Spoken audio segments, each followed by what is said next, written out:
Welcome back to New Rockstars. I'm Jessica Clemons, and this is a re-breakdown of the digital release of the Barbie movie. Yay, it's finally available. Originally and allegedly, this movie was supposed to premiere digitally September 5th, but the date was pushed to September 12th ahead of its IMAX release in theaters, featuring an unheard of post-credit scene. Unfortunately, that post-credit scene won't be revealed until September 22nd when the IMAX releases it in theaters. Regardless, I'm here to re-break it down for you. Once upon a time, here at New Rockstars, I broke down the digital release of Wakanda Forever, and just like that re-breakdown, I'm going to talk about the pieces we missed the first time round. Voss did the original breakdown, Tommy and I did the trailer breakdowns, so I'll be pointing out things I found that weren't in those videos. If there's something you're like, oh, Jessica, you actually missed, I didn't. Nope.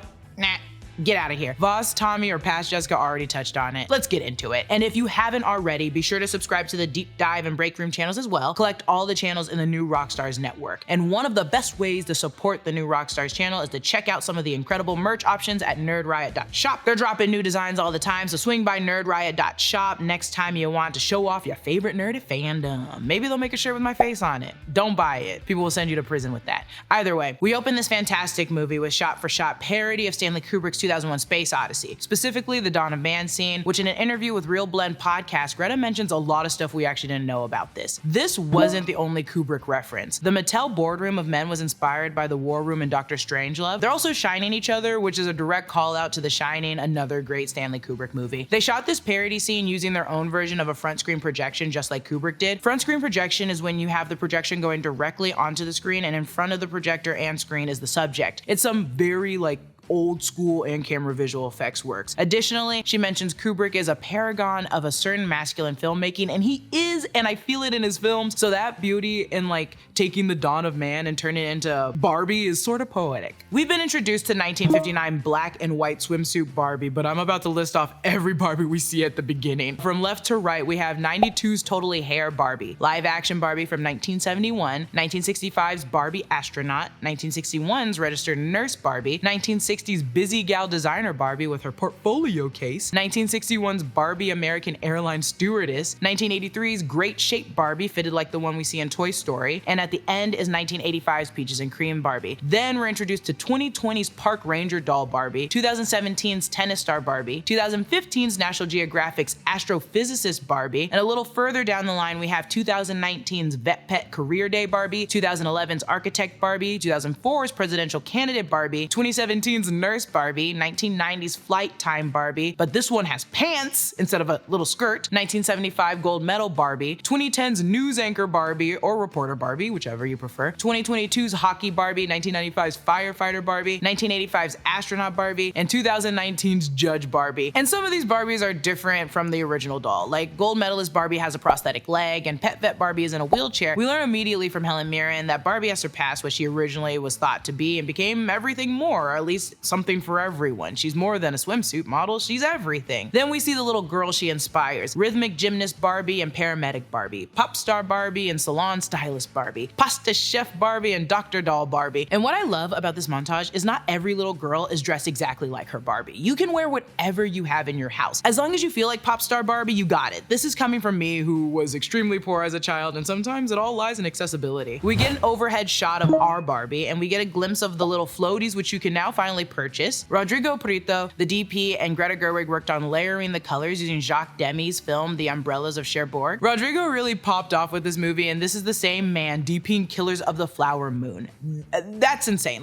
This man is doing Killers of the Flower Moon and also doing the Barbie movie. Of course it's gonna look beautiful. As Barbie wakes up, Margot Robbie's name appears on the screen, and it feels like a soundstagey sitcom. Then notice how she follows the camera. It doesn't really follow her. Later it's obvious when Barbie is falling out of the shots and messing up that every day is perfect in Barbie Land. Our Barbie just isn't. Additionally, if you didn't know, you can basically buy all of the Barbie movie wardrobe for your actual Barbie dolls. Ooh. We see Barbie delivering milk. There's a Got Milk Barbie, but I love a Barbie delivering soy milk. That just sounds perfect to me. The beautiful sky and mountains are all painted. With Prieto's amazing crew, they lit it perfectly to give that 50s soundstage musical feel. These 50s, 70s iconic styles from back in the day seep through and work so well because Barbie is disco, but Barbie also came from the 50s. She's an icon in both decades. Also, did you notice Barbie is too big for her dream house? Almost like every single Barbie doll ever made. This was a note Katie Spencer and Sarah Greenwood, the set designers, thought about. So every house, mostly every everything you see in Barbie Land is 23% smaller than it should be. That's insane, just like the actual doll size to like the doll toys. To help achieve practicality, they used sticky stuff on her mark to keep Margot's shoe in place, and she was actually holding onto a bar to keep her feet perfectly Barbie arched. This mirror shot was inspired by Ladies Man, directed by Jerry Lewis, almost the same shot for shot look. I'm obsessed with the fridge being in the chimney breast. Katie Spencer mentioned it's a hidden secret that kids would like as a toy. I also like the Sarah Greenwood and Greta Gerwig coming together on the idea that there can't be walls for the Barbie house, but like a house needs walls to stand up, so they made these giant chimneys in the middle of their structures to hold them all up. Greta has mentioned that the Barbies have no walls so they can wave to each other, but she also has mentioned in another interview that they don't have walls so they can't hide, so when she's failing, she can't hide from it. Barbie's seamless morning routine is inspired by Gene Kelly's morning transition in American in Paris, and every Barbie dream house comes with a bird-like mailbox, and Margot's is clearly the flamingo. Midge never wears pink in this movie. I noticed this watching it the second time, and this really caught me. We passed the movie theater playing The Wizard of Oz, and at the end of this movie, we get a ceremonious like homage to everyone receiving their gifts, just like the Tin Man, the Lion, and the Scarecrow got in The Wizard of Oz. But Dorothy, like Barbie, doesn't want to stay in this fantasy land. She wishes to go back to the real world. So it's kind of the exact same premise. The Barbie flag is blue and 2 shades of pink. Instead of a bird or a bunch of stars, they have a pink seashell. It's sick as hell. This boom and camera we're actually seeing right now are the same props featured in the promotional interviews following the movie's release. And there's a painting near the ceiling of the Nobel Prize ceremony that has different variations of Barbies from the Inspiring Women series or just signature dolls. From left to right, the ones that I could find, we have 90s Air Force Barbie, Barbie career pediatrician, and I think this is Debbie Harry's like blondie Barbie. It's hard to make out with all these weird gradient colors. Barbie winter sports, Barbie career eye doctor, Amelia Earhart Barbie, Barbie fashionistas doll. I think this is the 1980s just black Barbie, and I think this is Gloria Estefan's Barbie on the mic with the earrings. The Barbies on Barbie Mount Rushmore that we see later are 1959 swimsuit Barbie, which we saw at the beginning of the movie, original Christie from 68, the first African-American Barbie, the first Asian Barbie with a very offensive name from 81, and the California Dream Teresa, the first Latina Barbie from 87. Then we see our Ken, and if you haven't noticed, this definitely ain't a man's world, let me tell you. We're at 18 Easter eggs and not a single one is about Ken. Barbie was the star and Ken was just there. Even at the beginning of the movie, he's just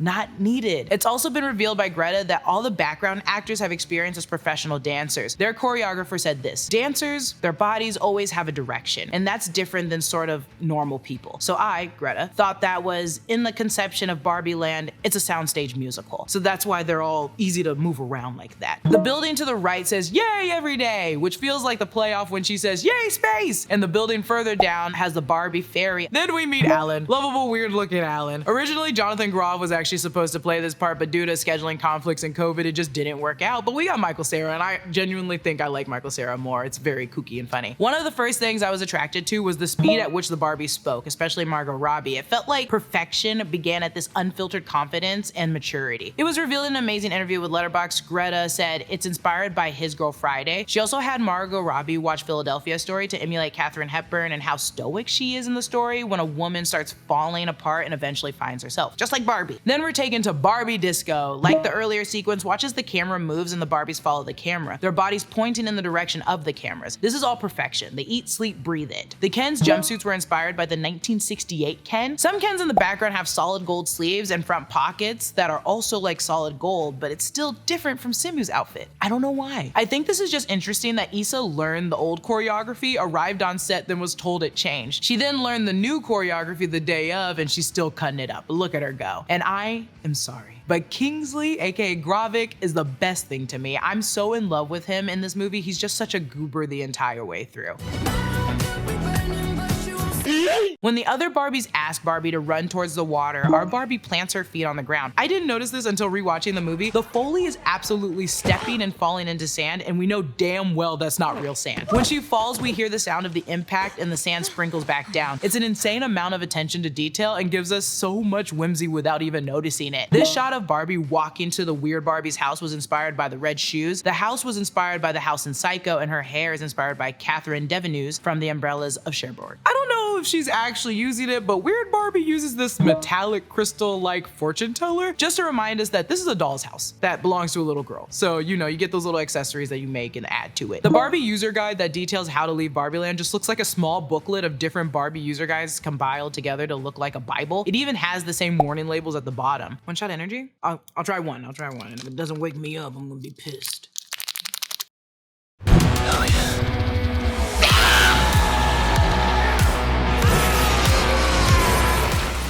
I know Kung Fu.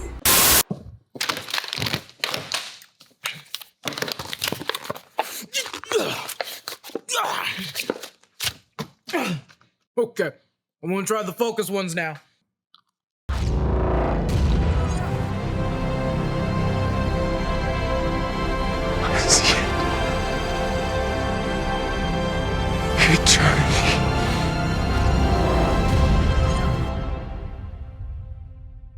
Okay, one shot is really all I need. I think they both clashed in me and now I don't know where I'm at. Begin your transformation with One Shot Energy today by going to oneshotenergy.com/newrockstars for 10% off your order. I am going crazy. I am an insane person. I have to go see a musical. I have to go sit in a theater. Oh my God. One of the coolest things they did was shoot this montage going in and out of the real world. They're basically like stagnant and the crew members are pulling the sets. Every bit of motion in this scene is done by someone physically moving it. Barbie and Ken's outfits here are inspired by the 1994's Hot Skatin' Barbie. We know those rollerblades are the Impala skate ones. If you were like me and losing your mind in the middle of the pandemic, you bought a pair of Impala roller skates, which is also funny because they had a surge of sales during the pandemic. Literally everyone was roller skating in the middle of the pandemic, and Greta was writing this movie at the same time. So I wonder if she knew that this would make it into the movie. Probably. Ken having his Dawn of Ken moment starts getting masculine images thrown his way and I hate it. Washington, Lincoln, Alexander Hamilton, all men, tailgating party with like 5 beers. Okay, go men, golf, Mount Rushmore, cowboy on a horse shooting a gun in the sunset then riding that horse aggressively, soccer in the rain cause it's only for men, high-fiving your bro during push-ups cause yeah, that's normal, unnamed male baseball team fist bumping, men, Washington crossing the Delaware, again, another man, Grease motherfucking lightning, very manly, just, you know, stocks and a man looking at what we assume are more stocks or maybe crypto, you know, it's just man things. 2 bros arm wrestling at work, a slam dunk, and Rocky motherfucking Balboa. Well, I think it's just more so Sylvester Stallone only in fur coats, which this was the inspiration for Ken's fur coat. I hate this scene, but God, the masculinity oozing from it is perfection. When we go back to Barbie, she gets flashbacks of Sasha playing with Barbie dolls. She's playing with the 2016 fashionista Barbie. The budget for the Barbie dolls in this movie is impressive, but it also makes sense because it's a Mattel movie. The teen angst and harsh attitude leads us to believe that she's the one that has the connection to Barbie, making them both sad. Though, you know, if you're watching this, we've seen the movie, we know it's Gloria, her mom. As Sasha grows up and doesn't want to play with dolls, it's making Gloria sad, and that's spilling into the stereotypical Barbie's life. Greta mentioned that her mom was always cautious of letting her play with Barbies because, you know, they're Barbies. Barbies come with a lot of baggage and you don't know how that impression will fall onto your kid. She decided to answer that in the movie. If this is true of Barbie, you know, what else is true? And it resonated with me because of this scene specifically. Barbie begins seeing the beauty and humanity, even in its flaws, and it's Barbie, literally the most perfect thing on the planet. In this sequence, we're learning that though Barbie is perfect, being a human, having emotions, passions, just living beats that. I wish I would have seen this when I was like 8 years old because there is beauty in humanity. There's also beauty in being a Barbie, so I digress. These cubicles are inspired by Jacques Tati's film Playtime. If you haven't seen that movie, you got to. I'm sure a lot of the Mattel building scenes were based off of this movie. Those movies are just weirdly beautiful. It's like a painting you want to just put your hand in. After getting off the phone with the FBI agent, Aaron talks about 10 years ago how Skipper showed up at someone's house in Key West and asked to babysit the kids. During the call with the FBI agent, behind his head, we see an article that says, "She demanded to babysit the kids." So this FBI agent has been on Barbie cases for a while. Will Ferrell's character also acknowledges the Skipper Key West accident in the boardroom later. Gloria doodles a sad Barbie on her Mattel watermark paper, which is the official seal of Mattel. She's also singing Closer to Fine. I love this theory that the internet immediately decoded, that these girls hate Barbie for other reasons, and it's because they're favored after the Bratz dolls. The girls have no names, but Sasha is the name of one of the Bratz dolls, and they do have that same resemblance. Ken is looking at the world's most ridiculous books. Most are self-explanatory, like Why Men Rule, literally. Then we get a book on Cobra cars, guitar for dummies, airbrushing automobiles. None of these books are in the right section. He takes a book on Men and Wars by Stuart Scott, who was the constructor construction accountant on the movie. The Origins of the Patriarchy by Godfrey Hogarth. Horses by Ryan Beeson, who was the second AC of the movie. This Barbie box resembles the box for the doll you can now buy, but only slightly. It has metallic lettering for Barbie, and the one in the movie has that 70s font they've been using. Looks more vintage. Additionally, the backdrop for the box is the Barbie slide, but in the movie, it's the Barbie dream house. Regardless, they want to put her back in her box, kind of like her attire in the plastic closet. I like that she's attracted to the box like moth to like a flame. I feel like it's the same as like a baby going back to their mama's stomach. It's just like warm, it's easy, you have no control, and that's sort of comforting. This shot of Barbie and Ruth exchanging tea is supposed to be inspired by the creation of Adam. When we meet Ruth Handler, she's actually making Barbie clothes. She has the small stitch pattern and she's using the pink white picnic cloth, and it's just so cute. When it's revealed that Gloria and Barbie have their connection and we go through Gloria's memories again from her point of view, the Billie Eilish song comes back on, the What Was I Made For? Then Sasha interrupts this happy moment asking if they're shining, which is the Stanley Kubrick call out that I mentioned earlier. Then we meet Gloria's husband, Sasha's dad, who's actually America Ferrera's husband in real life. He's sitting on the couch practicing his Duolingo, and I think he's saying like pen in Spanish over and over again, and he's just really proud of it. Then we're back to Barbie land, and the Ken patriarchy has run rampant. We've got a sort of Top Gun volleyball scene homage here. Not only is the new flag a freaking horse, the banner attached to the plane says Ken in green crayon. I hate this place. There's also cowboy hats and banjos, horse riding toys everywhere. It's a disaster, it's a mess, clean it up. Back at Barbie's dream house, there's a ton of horse crap, but the painting in the back of the room of the dogs playing poker has one single horse on it, and I think that's really funny. The Barbie dream house has become the Mojo Dojo Casa house, which I guess means the Vibe Martial Arts Studio house. It just sounds nice. Now, two things I want to say about this. Greta said she wrote this during lockdown, and you can tell, you know, like lockdown, we felt like we were going stir crazy, and some of these lines that Ken says are just so weird, and I feel like they're the things that her and Noah Baumbach would say to each other just to pass the time so they don't lose it. She also said that Ryan Gosling had a really hard time saying Mojo Dojo Casa house because it's a mouthful. That's so many words that mean nothing. Regardless, since taking over Barbie Land, the Mojo Dojo Casa house merch is selling off the shelves. People just love Kendom in the real world, and it's gross. Luckily, Mattel CEO can't and won't have that. They must stay loyal to Barbie and her mission. Also, it just feels like, you know, Will Ferrell hates Kens. Then Crazy Town Butterfly plays, and I'm sorry, but I hate this place even more. They even ruined the pool. Things don't sink in the pool because it's fake. How is it sinking? They're even playing Mortal Kombat. Clearly, everything is just upside down now. Ken's truck has the California Arts plate, different from the normal California plate. This one was created through special legislation in '94, and the proceeds from the plate go to support arts education programs across California. So I guess he's good for that. The man who now gives the Nobel Prize of Horses to other Kens is the Love Island UK star Chris Taylor. He got the part after he met Margot Robbie at an after party for Birds of Prey. And just like that, Ken kicks Barbie just like she did to him earlier in the movie. He kicks her to the curb and they cheer, "It's boys' night!" The tables have turned, but they're both hurting, clearly. Barbie after losing Barbie Land and Ken after losing Barbie. Ken starts throwing her clothes out the open bedroom, and they are actual Barbie outfits. The Celebrate Disco bell bottoms, the Ice Capades pretty practice suit, pajama jam and Amsterdam set, and the pretty paisley palazzo pants, all real Barbie clothes. Then we get this amazing ad at Barbie's lowest moment advertising the new Sad Barbie, even one that's dressed exactly like Barbie in her breakdown. This new Barbie has such an unfazed look in dirty sweatpants. I genuinely love her. I would buy a million of these Sad Barbies. The only thing that sucks is that she's watching Pride and Prejudice, and she's watching the episode where Mr. Darcy proposes to Elizabeth. It ends saying anxiety, panic attacks, and OCD sold separately. Then the bumper for You Can Be Anything Barbie blasts on the screen, and this is a real series for the actual Barbie at Mattel, and they got to use it. When Sasha and Gloria are leaving Barbie Land, in the Barbie car, the speedometer says 03-1959, which is the month and year the first Barbie released, the swimsuit Barbie. After breaking the spell on Arthur Barbie, she awakens from her brainwash that felt like she was invested in the Snyder cut of Justice League. Deep cut to Warner Brothers, they ain't letting that movie slide casually. We learn, and I quote, "By giving voice to the cognitive dissonance required to be a woman under the patriarchy, you robbed it of its power." Basically saying, when they finally realize under the patriarchy as women, their beliefs and actions don't line up, it will unfold and they'll snap out of it. Maybe try that in the real life. And Sasha applauds her by calling her white savior Barbie. Indeed. The Barbie ambulance they used to save the other Barbies was designed after Weird Barbie's house. That's why it's so colorful and oddly shaped. Behind Ken is a bunch of Ken music, and I am ashamed to say it's Bon Jovi, Rod Stewart, Fall Out Boy, the Stone Roses, the Kooks, and like Sue, I just can't even. I just can't even. Excuse me. I need to go kill myself. And yes, this sublime was improvised and killed Margot Robbie. Then we get the best song, the hottest song of the summer, I'm Just Ken. Ryan Gosling reached the Billboard 100, debuting at 87 with this song. The song features a guitar solo from Slash and drumming from Ryan Gosling himself.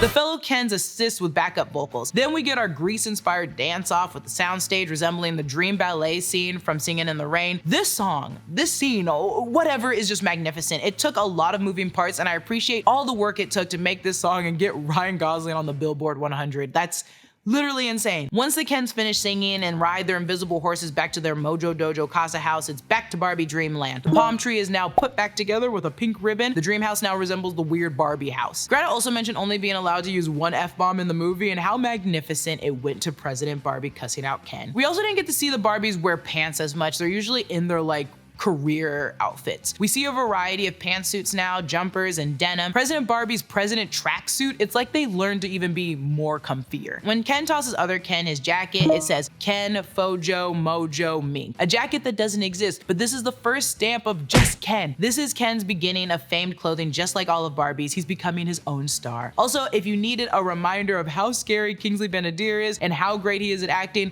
that coat made him realize who he truly is, which is graphic. Ruth says, I am Mattel. Well, until the IRS got to me. In the 70s, Ruth left Mattel amid the allegations of fraudulent financial reports. Ruth was indicted on charges of fraud and false reporting, to which she pleaded no contest. So that's where the joke is from. The real Ruth also got a mastectomy, just like she joked about in the movie. As Ruth tells her all about being a human, all the bad and ugly, Barbie still wants to go, and we start hearing Billie Eilish's What Was I Made For again. The lyrics begin with, I used to float, now I just fall down, just like Barbie did as she started feeling earlier in the movie. A single tear falls and Barbie's eyes open to a shaded view of a bright sunny skyline defined by trees blowing in the wind. Then we get montages of different women just being women and learn it's from their casting crew. Different home video footage, and Barbie is sort of like every girl, and maybe seeing that awakens the human in her. Sasha, Gloria, and Barbie are now in the car. Barbie's nervous, and Gloria's husband in Spanish says, Barbie, I'm proud of you. Then he says, si puede, which is a phrase they use in America Ferrera's 2004 hit movie, Gotta Kick It Up. But it is also a political statement for activists, so they're both right. And look at our grown-up Barbie, sporting Birkenstock. She really said she chooses the real world. Then we get our banger closer by Nicki Minaj and Ice Spice. Pink felt like I'm ready to bend. I'm a 10, so I pull in a Ken. With different versions of Barbie, Ken, Alan, and even Midge. And that is it, completely it, for my re-breakdown to the digital release of the Barbie movie. I love the Barbie movie, you know that, I know that, everyone knows that. I cried again while watching it. I'm a Barbie girl. Follow me everywhere at Lulu_Clemons, follow new Rockstars on all social platforms. Bye, Barbie.